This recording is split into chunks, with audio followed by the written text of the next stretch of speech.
আসসালামু আলাইকুম। আশা করি আপনারা সবাই ভালো আছেন। আজকের ভিডিওতে আমরা খুব সহজে অটোক্যাড ইন্টারফেস সম্পর্কে বিস্তারিত জানব। আপনি যদি একদম নতুন হয়ে থাকেন তাহলে এই ভিডিওটি শেষ পর্যন্ত দেখলে অটোক্যাড এর পুরো স্ক্রিনটাই আপনার কাছে পরিষ্কার হয়ে যাবে। চলুন শুরু করা যাক। প্রথমে আমরা অটোক্যাড সফটওয়্যারটি ওপেন করে নেই।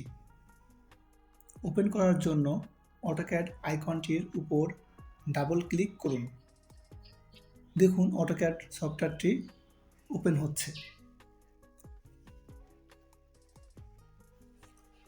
সফটওয়্যারটি ওপেন করার পর আপনাদের সামনে এমন একটি ইন্টারফেস আসবে। এই যে রিসেন্ট অপশনটি দেখতে পাচ্ছেন, রিসেন্ট অপশনে ক্লিক করলে আপনি আগের যেসব ড্রয়িং বা ডিজাইনের উপর কাজ করেছেন সেগুলো লিস্ট এখানে দেখতে পাবেন। এই ডিজাইনের উপর ক্লিক করলেই সেটি সঙ্গে সঙ্গে ওপেন হয়ে যাবে। এখন আপনি সরাসরি ওপেন অপশনে ক্লিক করে আপনার ডিভাইসে সেভ করা যে কোনো ড্রয়িং ওপেন করতে পারবেন। যেহেতু আমরা নতুন ড্রয়িং শুরু করব, তাই আমরা নিউ অপশনে ক্লিক করব। নিউ ক্লিক করার পর আপনার সামনে এমন একটি ইন্টারফেস আসবে। স্ক্রিনের মাঝখানে যে কালো বা গাঢ় অংশটি দেখতে পাচ্ছেন, এই অংশটিকে বলা হয় ড্রয়িং এরিয়া বা ওয়ার্ক স্পেস। আমরা যেসব ডিজাইন, প্ল্যান বা ড্রয়িং করি তার সব কাজই এই ড্রয়িং এরিয়ার মধ্যেই করা হয়।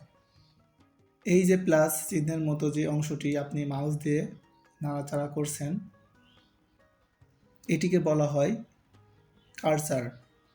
কার্সারের মাধ্যমে আমরা লাইন আঁকি, পয়েন্ট সিলেক্ট করি এবং বিভিন্ন কমান্ড অনুযায়ী কাজ সম্পূর্ণ করি।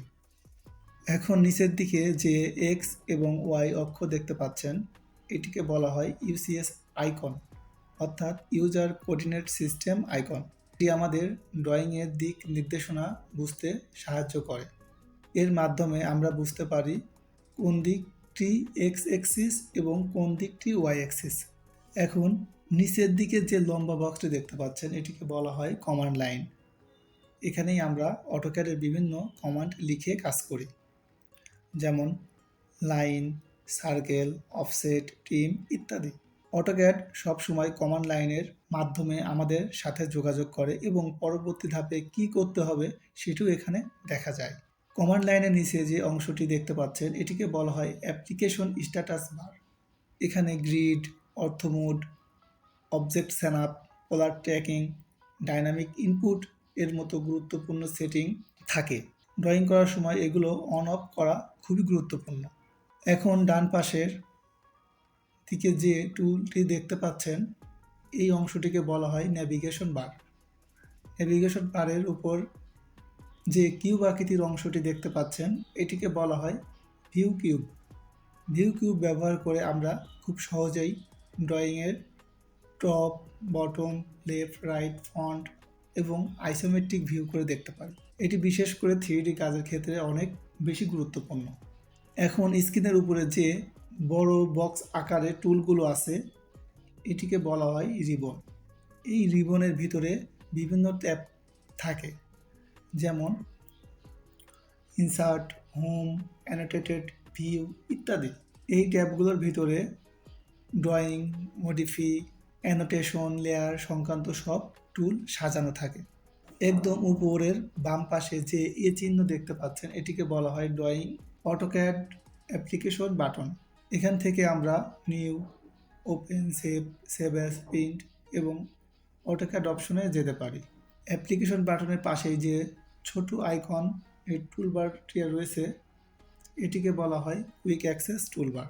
সাধারণত এখানে সেভ, আন্ডু, রেডু এর মতো বেশি ব্যবহার হওয়া কমান্ডগুলো থাকে।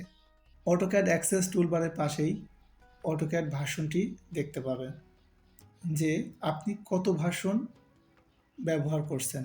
অটোক্যাড ভার্সনের পাশেই কারেন্ট ওপেনিং ড্রয়িং নেম দেখতে পাবেন, কারেন্ট ড্রয়িং নেমটি পরিবর্তন করে আপনার প্রয়োজনীয় নাম দিতে পারবেন।